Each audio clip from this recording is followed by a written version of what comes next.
उदरवर्णनो हे जाणे जे यज्ञकर्म। नमस्कार. आज आपण मूग डाळ आणि तांदूळ याचा हलका फुलका जाळीदार असा डोसा पाहणार आहोत. अगदी छान जाळीदार, कुरकुरीत हवे तर कुरकुरीत आणि मऊ हवे तर मऊ लुसलुशीत असा हा डोसा तयार होतो.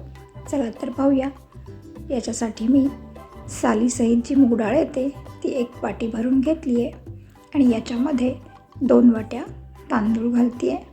घरात जो वापरतो तो तांदूळ घातला तरी चालेल. आता हे स्वच्छ मी धुवून घेते आहे. 3-4 वेळा हे स्वच्छ धुवून घेतलं आहे आणि याला आता 8 तासासाठी मी भिजत ठेवून दिले आहे. 8 तासानंतर हे छान भिजलं आहे. आता याच्यामध्ये मी 2 वाट्या पातळ पोहे घालते आहे.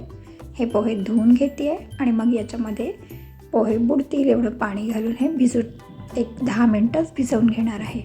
10 मिनटानंतर डाळ तांदूळ छान भिजलेत. थोडेसे डाळ तांदूळ घेते आहे आणि याच्यामध्ये थोडेसे हे जे भिजवलेले पोहे आहेत हे घेते आहे.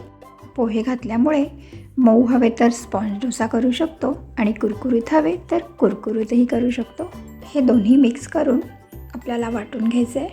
हे पाही छान बारीक वाटलं आहे.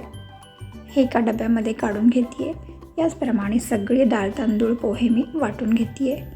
हे सगळं वाटून झालं आहे. आता याला चांगलं मिक्स करून घ्यायचं आहे. हे एवढंच आपल्याला घट्ट ठेवायचं आहे, खूप पातळ नाही करायचं आहे. डोशाच्या पिठाप्रमाणे हे पीठ तयार केलं आहे. हे चांगलं मिक्स केलं आहे आणि याला 5 मिनटं छान फेटून घेतलं आहे.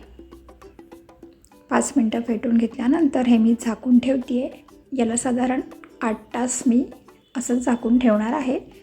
दुसऱ्या दिवशी सकाळी पहा हे पीठ छान फुलून आलं आहे. अगदी मस्त याला जाळी आली आहे.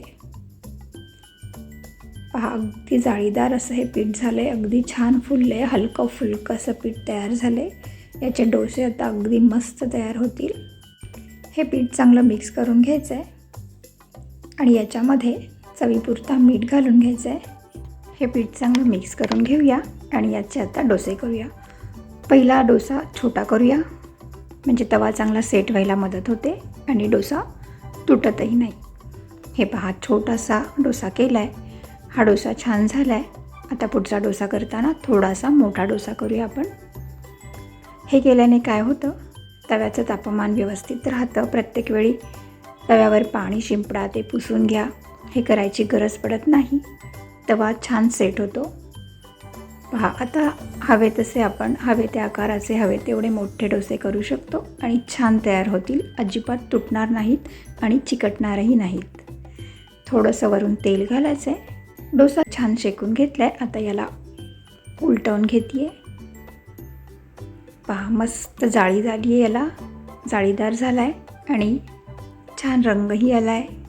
मस्त असा डोसा तयार झाला आहे.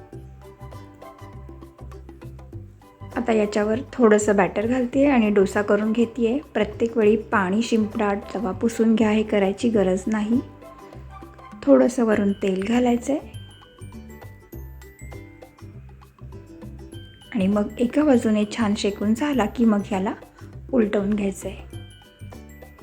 कुरकुरीत हवे असेल तर जास्त पातळ करायचं आहे आणि छान शेकून घ्यायचा म्हणजे छान कुरकुरीत होतो.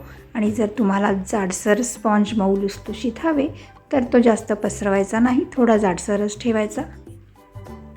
मस्त असे हे जाळीदार डोसे तयार होत आहेत.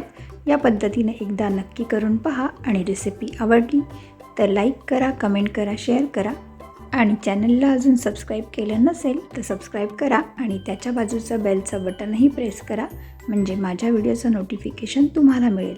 चला तर लवकरच भेटूया एक छानशी सोपी टेस्टी रेसिपी घेऊन. धन्यवाद. राधे राधे.